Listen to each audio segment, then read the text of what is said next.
que habíamos quedado por acá, ¿se acuerdan? Que habíamos minimizado un poquito para arriba, que habíamos hecho un método de shooting yendo de la izquierda y yendo de la derecha, encontramos la función, la normalizamos. Aquí quiero hacer una aclaración. ¿Te acuerdas, Diego, que bueno, vos lo habías dejado claro, pero por las dudas, para tenerlo de vuelta, para normalizar la función de onda, lo que hago es hacer la integral por el método del trapecio. Si se acuerdan, el método del trapecio es agarrar un punto de la grilla, sumarlo hacer el promedio de un punto con el que sigue, es decir, encontrar el punto medio y a eso hacerlo un rectangulito, ¿no? Con eso uno tiene un área. Es decir, acá lo que estoy haciendo es, fíjense con los slice, con estos dos puntos, quiere decir que agarro el vector psi, que es mi función de onda, y voy desde el punto 1 hasta el último de la grilla, y en este voy desde el punto 0 hasta el penúltimo de la grilla. Y bueno, la normalización es con el módulo cuadrado de la función de onda. Como acá la función de onda es real, simplemente la elevo al cuadrado, pero el integrando es la función de onda al cuadrado. Entonces por eso tengo la función de onda al cuadrado en el punto de la derecha, más la función de onda al cuadrado en el punto de la izquierda, promediado y por el ancho de cada una de las celditas, que la grilla es X espaciada.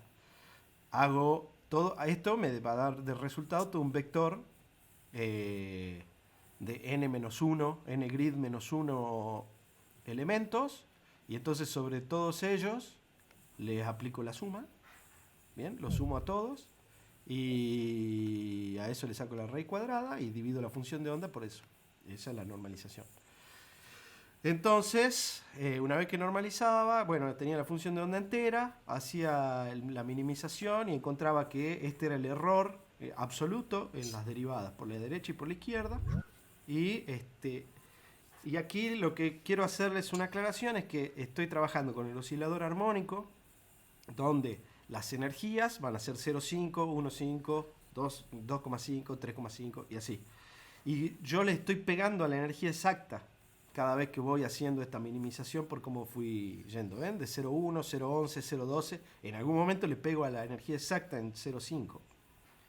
Pero puede pasar que no le peguen a la energía exacta. Por ejemplo, si están resolviendo algún potencial medio extraño y no van a saber. Entonces, ahí lo que tienen que hacer es utilizar un método de refinamiento, es decir, buscar los mínimos locales y a partir del mínimo local ir acercándose, ¿no? Eh, pero bueno, eso es otra complicación. Si en algún momento se topan con ello, me van diciendo, ¿sí? Bueno, entonces hoy les voy a mostrar primero qué pasa con la simetría de las funciones, aunque ya sabemos que es un oscilador armónico.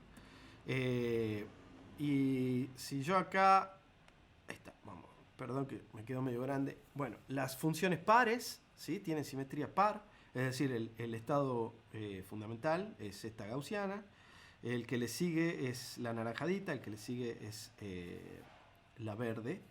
Y bueno, el match siempre se produce o en un mínimo o en un máximo.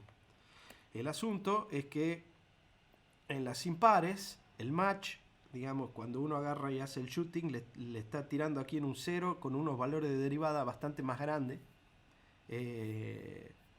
que cuando uno va hacia un lugar de derivada más o menos 0, ¿no? Estos serían los impares hasta de 1,5, 2,5, 3,5 las energías. Eso hace, como ya un poco les había anticipado, les había contado, hace que estos mínimos sean más profundos que estos otros, ¿sí? Porque los valores ya de la derivada son mucho más grandes. Entonces también deberían tener en cuenta esa cuestión de la simetría de la función de onda. Les quiero mostrar qué pasa si uno agarra y pone alguna bestialidad de grilla y pone más o menos bien las condiciones de borde, donde uno empieza a hacer la integración, que uno puede encontrar para este problema fácil, sin lugar a dudas, uno puede encontrar muy buenos resultados. Primero que nada, las funciones no valen cero en los bordes porque son gaussianas que van decayendo. Está bien, son casi un cero, pero no valen cero. Yo todo lo anterior lo había calculado poniendo un 0 y un 1 en los puntos primero y penúltimo, ¿no? De la grilla. Bueno, ahora voy a poner una gaussiana. Voy a poner un e a la menos x cuadrado para esos dos puntos. Y además voy a tener en cuenta la paridad de la función. Voy a decir que cuando la función es impar, de un lado tiene que ser positiva y del otro lado tiene que ser negativa. ¿Bien? Lo veamos eso bien. Fíjense que acá la función por aquí es positiva y por aquí la función es negativa. ¿Bien?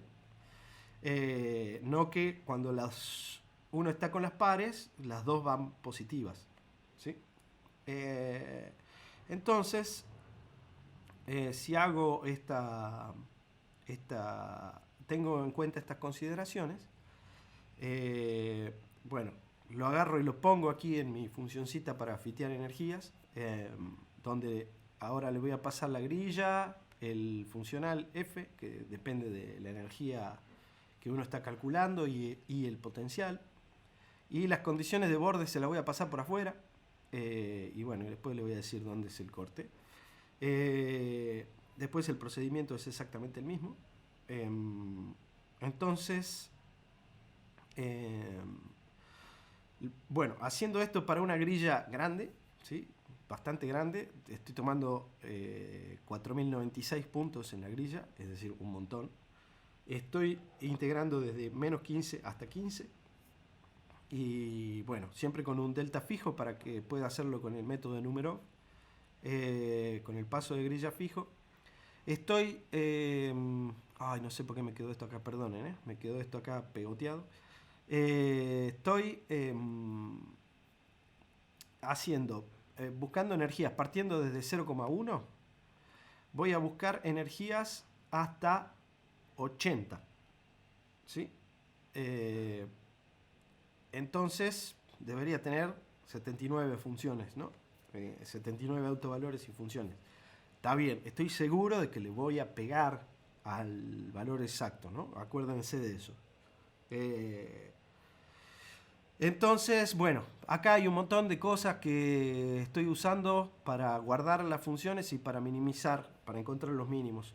¿Cómo estoy chequeando los mínimos? Para chequear los mínimos estoy buscando en 3 puntos, es decir, agarro cada vez que yo calculo, me fijo si estoy haciendo por un criterio de deltas, estoy fijándome en 3 puntos consecutivos de la grilla, de las energías, si hay alguno de esos puntos que sea menor que los vecinos.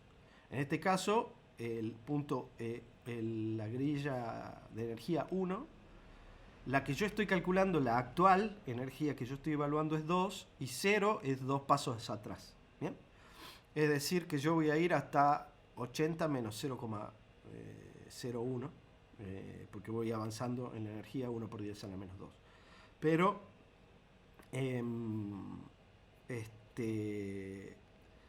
como es esta función que yo ya había visto del error absoluto, que tiene unos picos bastante pronunciados y son esos los mínimos, porque le estoy pegando, ojo, si no van a tener que buscar otro criterio, puede ser de gradiente descendiente, qué sé yo, lo podemos charlar si en algún momento tienen que verlo.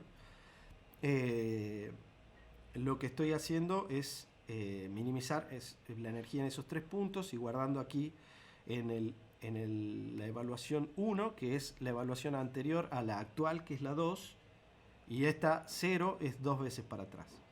Bueno, con esto, y guardando, entonces yo voy guardando la energía del paso previo, y voy guardando la función de onda del paso previo y la actual. Entonces voy a guardar la que estén en los mínimos, la función de onda y la energía que le corresponde. Obviamente que para ir avanzando tengo que ir haciendo esto, ¿no? El valor de la energía en el punto 0 tiene que ser al valor de la energía en el punto 1, el del 1 en el punto 2, y así me voy desplazando y voy evaluando ese mínimo. Es un procedimiento bien estándar, bien fácil de ver eso, pero lo que sí quería mostrarles aquí entonces es que yo tengo que definir las condiciones de contorno. ¿Cómo voy a definir las condiciones de contorno? Voy a tener el borde izquierdo, ¿sí? Va a ser esta tupla que en realidad pasa, esta lista que en realidad después pasa como una tupla dentro de la función, por cómo la definí, pero es un índice que se llama paridad por e a la menos grilla al cuadrado. Grilla en el punto inicial, ¿no? Este es el borde izquierdo. el que le sigue es paridad por E a la menos grilla en el punto 1. Lo mismo para el borde derecho, pero en el borde derecho siempre lo voy a tomar sin el índice de paridad. Empiezo con paridad igual a 1 porque sé que primero voy a pasar por el estado fundamental, que es positivo, digamos, de los dos lados, ¿no? Y cuando yo encuentro este mínimo, ¿sí? Y guardo las funciones de onda y todo lo demás, le cambio la paridad para que siga haciendo las integraciones. Me estoy asegurando de poner unas condiciones de contorno que sean más amigables para el integrador y que no me diverjan. Porque pueden ser divergentes rápidamente. Y de esta forma, digamos, si yo hubiese puesto un 0 y 1 simplemente, de ambos lados, y solo el integrador se tiene que dar cuenta que si va para arriba, que si va para abajo, como lo había hecho antes, llegar a un n igual a 80 verdaderamente diverge antes. Esa es la historia. Perdón. Entonces acá fíjense que estoy tomando desde aproximadamente 0 hasta 80 cada 1 por día a la menos 2 valores de energía, que eso serían como 8000, no sé, por ahí. Y estoy haciendo integraciones por la derecha y por la izquierda sobre una grilla de 4000 puntos, ¿no?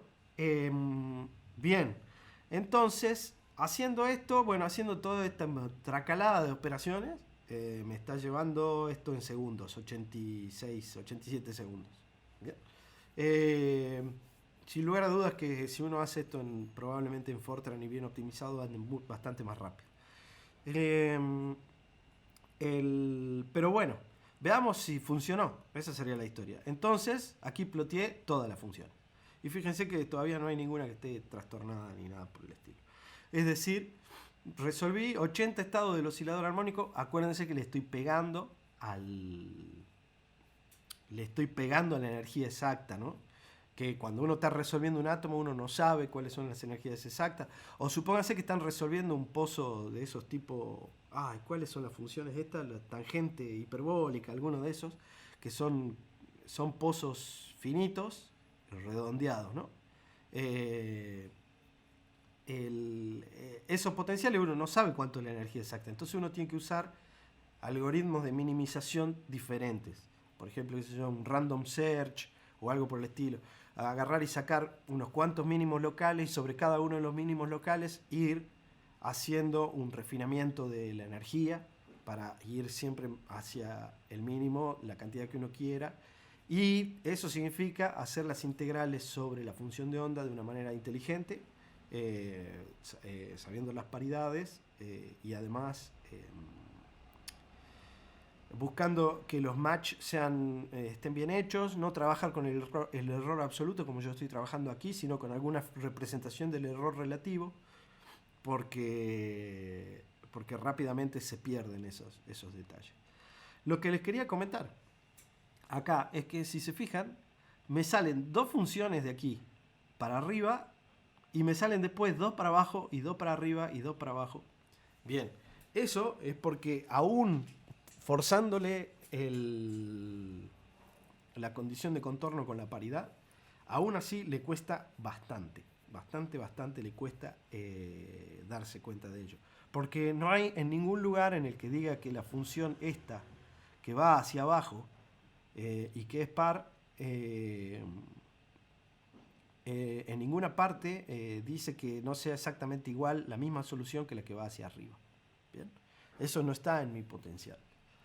Por ejemplo, aquí les ploteo la última, la función 79. Y verán que es continua, bien bonita, cumple con todo eso. Si yo la elevara al cuadrado, este va a ser el pico más alto, después va a seguir el que sigue, el valor medio se va aproximando el valor medio da 0, pero lo que quiero decir, si uno toma los piquitos, se va aproximando a la función que da más, o sea, la función da más probabilidad en los bordes, que es donde la velocidad es menor, y menos velocidad en el centro, ¿no? Y lo que quiero remarcar es que la función de onda es notablemente suave, continua y bien hecha. Aún haciendo esta burrada, que es de lo más básico, ¿eh? Bien. Si observamos qué pasa con los errores, absolutos. Tengo acá los vecinos que me están martillando. Fíjense que, bueno, aún así poniendo el tema de las paridades, no encuentro, no tengo una línea suave. ¿Por qué? Porque las derivadas aquí van a 0 y estoy tomando error absoluto. Las derivadas aquí van a 0 y las derivadas aquí van a algo distinto de 0. Fíjense que aquí ya el error es 10 a la menos 1. Pero si yo no hubiese puesto las condiciones esas sobre la paridad, esto explota más o menos por aquí por 40. Ya se me pianta. Y los errores no aparecen los mínimos, o algunos se los come y otros. Y por más que uno le pega a la función exacta, yo le estoy pasando el valor exacto de la energía y ya igual no le pega. La función no la puede integrar y desaparece. Bien. Aquí les muestro cuáles son los mínimos que encuentra. Obviamente que son los correspondientes a las energías. Les quiero contar una cosita que encontré por ahí buceando en internet, porque como siempre les digo, está todo hecho. No sabía cómo contar nodos. Y fíjense qué fácil que uno cuenta los nodos aquí en Python. En este caso voy a tomar la función de onda la 25. Y lo que voy a hacer es, voy a multiplicar todos los elementos de la función de onda que van desde 0 hasta menos 2, es decir, hasta el penúltimo, por los elementos que van desde 1 hasta el último. ¿Bien? Una vez que los multiplico a todos ellos, pregunto de ese producto qué productos dan menor que 0. Es decir, que de un punto al siguiente pase de negativo a positivo o viceversa. Es una soncera, la verdad. Esto me va a hacer una lista, ¿bien? Esto me hace una lista de falsos y verdaderos, de ceros y unos, donde va a haber un 1 cada vez que pasa de negativo a positivo o viceversa, y después todo lo demás son ceros, porque multiplica siempre funciones de onda del mismo signo. Entonces, si yo agarro y sumo todas las veces, todos los verdaderos, listo, tengo la cantidad de nodos. Pero nunca se me había ocurrido. Así que, bien, todas estas funciones entonces cumplen perfectamente con lo que yo quiero. Y lo que les quiero contar finalmente hoy es el tema del espacio de los momentos. Si uno tiene en la representación de coordenadas de mi estado psi, a esto uno le había llamado psi de x, ¿no? Entonces, si en la representación de los momentos yo voy a definir de esta manera mi función psi, y esta le voy a llamar, déjenme que le cambie el nombrecito y le llame phi de p, ¿sí? Para no confundirme. Entonces, para cambiar de coordenadas, yo lo que debería simplemente hacer es introducir un cambio de base. Ese cambio de base, o cambio de representación en realidad, ese cambio de representación me termina diciendo que phi de p es igual a 1 sobre la raíz de 2pi por cada uno de los grados de libertad. En este caso estamos en una sola dimensión, de la integral entre menos infinito hasta infinito de la función por este kernel de cambio de representaciones, ¿no? Hasta aquí, física moderna, mecánica ondulatoria. Entonces, esto, que sería una transformada de Fourier, bien, así literalmente. ¿Cómo voy a hacer una transformada de Fourier? Yo lo que quiero es que pensemos que si yo para la función de onda tengo n elementos, esto un poquito lo hablamos para el tema de AstroPy. Si yo aquí tengo n elementos, yo voy a tener que hacer para cada uno de los p, que supongamos que van a ser n elementos, hacer los productos de estas grillas e integrar. Esto me queda esto es orden n cuadrado. Si yo tengo aquí, tengo una grilla espacial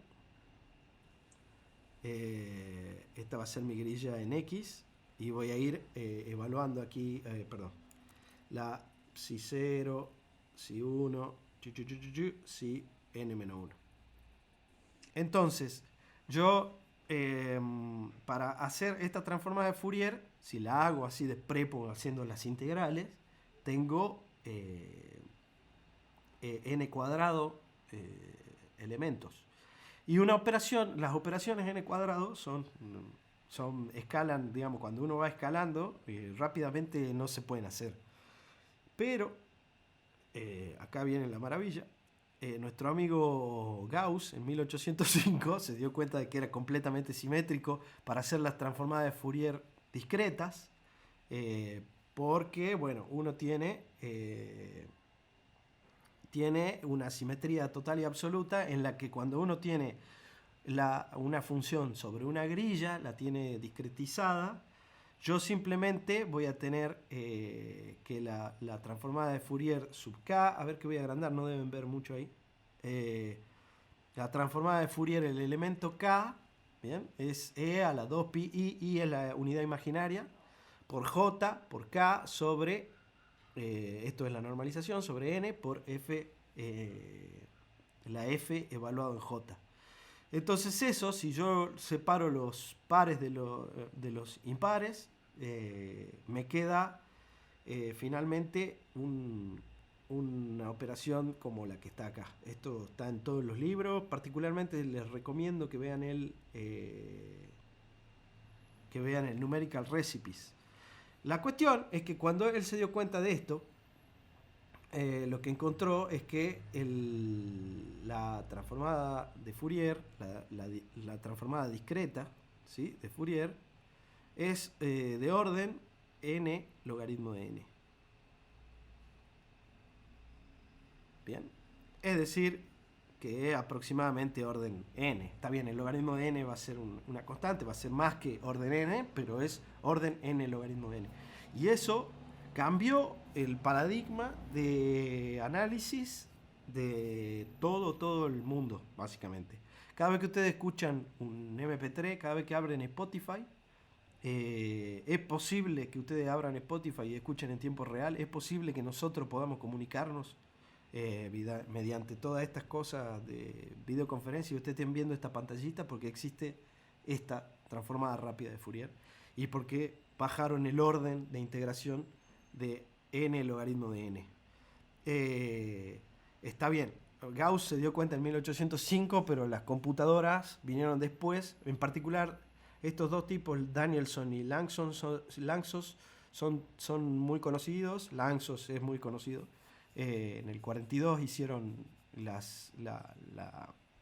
implementación, digamos, más precisa. Y una formalización para las transformadas discretas de Fourier, y cuando vinieron las computadoras en los años 60 fue la gloria. Bueno, nosotros tenemos que hacer una transformada de Fourier. ¿Qué tiene la transformada rápida de Fourier? Esto lo saqué de Numerical Recipes. La transformada rápida de Fourier dice que cuando las funciones son reales y tienen la simetría de que pueden ser reales, lo que voy a encontrar es que si yo tengo una grilla espacial de n elementos, voy a tener n sobre 2 momentos positivos, n sobre 2 momentos negativos y donde entre los positivos consideré el 0. ¿Bien? O sería n sobre 2 más 1 y n sobre 2 menos 1. En general, lo que hacen los algoritmos de la transformada rápida de Fourier, me ponen los elementos de esta manera que está aquí a la izquierda, a ver si se los puedo señalar, de esta forma. Esto es como me organizan las transformadas de Fourier. Uno siempre, una función compleja en general la va a acomodar la parte real, la parte imaginaria, la parte real, la parte imaginaria, así para cada uno de mis valores de grilla. Es decir, si yo tengo mi grilla tiene n elementos, ¿sí?, voy a usar 2n elementos para mis psi, donde el elemento 0 va a ser la parte real correspondiente a la grilla 0, el elemento 1 la parte imaginaria para la grilla 0, y así voy yendo real, imaginario, real, imaginario, real, imaginario, porque mis funciones van a ser complejas. Perdón. Bueno, las transformadas de Fourier van a ser de la misma manera. Es decir que voy a tener que ingeniármelas bien para poder trabajar con todo esto. Sobre todo si estoy en Fortran o en C. Pero acá van a ver que Python tiene algunas librerías que simplemente puedo obtener cuáles son las frecuencias o los momentos en este caso de manera muy fácil. Pero acuérdense que cada vez que tengan que hacer una transformada de Fourier, así con kernel, donde el kernel sea un e a la i, p, x, no se les ocurra hacer las integrales porque son de orden n cuadrado y no van a poder calcular más que para unos pocos puntitos, no va a ser escalable y sus programas van a ser verdaderamente unos bodoques que no van a correr nunca. Siempre hay que usar la transformada rápida de Fourier, ¿bien? Yo les mostré en la clase de AstroPy qué pasa cuando hacemos las convoluciones sin utilizar la transformada rápida de Fourier, que era como 2 órdenes de magnitud de diferencia entre hacer, bueno, para 1024 por 1024, eran 2 órdenes de magnitud de diferencia en los tiempos de ejecución, ¿no? Que cuando uno hace una transformada rápida de Fourier, multiplica las funciones, hace la transformada inversa y simplemente ahí ya tiene una convolución. Bueno, entonces, acuérdense que existe este algoritmo cada vez que tengan que hacer transformada de Fourier. Y en análisis de señales y en todas esas cosas es vital. Si alguna vez trabajan con audio, es vital. Si trabajan con series temporales, es imprescindible. Series temporales, ojo, trabajar con series temporales, uno puede trabajar en economía, puede trabajar en la física experimental, está llena de series temporales. Sobre todo la gente que trabaja viendo eso, ¿no? Los experimentos en función del tiempo, cómo van evolucionando. Porque probablemente, bueno, las transformadas de Fourier nos van a ir diciendo cuáles son las frecuencias que tienen razón de ser. Y cuando uno mide en intervalos discretos, uno va tomando cada un segundo, cada cierta cantidad de tiempo, uno va tomando los amplios o va midiendo simplemente de la magnitud que uno esté midiendo. Entonces uno no va a tener infinitas frecuencias, ahí aparece en el teorema de Nyquist, aparecen un montón de cosas que son inherentes a todo lo que significa discretizar. Y además, como este algoritmo funciona rápido, me permite discretizar, recortar frecuencias, transmitir, hacer un montón de cosas y de análisis que son verdaderamente importantes y casi en tiempo real se hace hoy por hoy. Bien, me fui por la rama como no es mi costumbre. Entonces, cuando yo tenga que hacer mis funciones en el espacio de los momentos, lo que les quería contar es que, bueno, yo lo que voy a necesitar hacer es hacer la transformada de Fourier de mis funciones de onda, ¿no? Fíjense que acá voy a agarrar y voy a sacar todas las funciones en el espacio de los momentos utilizando la rutina de NumPy, perdón, le dije SciPy y es NumPy. La rutina FFT, el paquete FFT, uno tiene distintas funciones, distintos métodos, en el cual está FFT, está la transformada de Fourier en 1D, la más básica de todas. Lo que hago es agarrar mi waves list, que son mis 80 funciones de onda, desde 0 a 79. Voy tomando cada una de ellas, porque yo las tengo en una lista. Entonces aquí en waves P voy a ir guardando cada una de las funciones en el espacio de los momentos. ¿Qué significa eso? Voy a agarrar y voy a hacer la transformada rápida de Fourier de cada una de mis funciones de onda. Y chau pichu. Entonces, para yo tener cuáles son las frecuencias, porque esta es la parte que por lo menos a mí me tortura la vida, saber cuándo van los 2pi, cuándo no van los 2pi, para saber cuáles son los valores de la variable transformada, ¿no? Es decir, yo por ejemplo estoy pasando de las x a las p.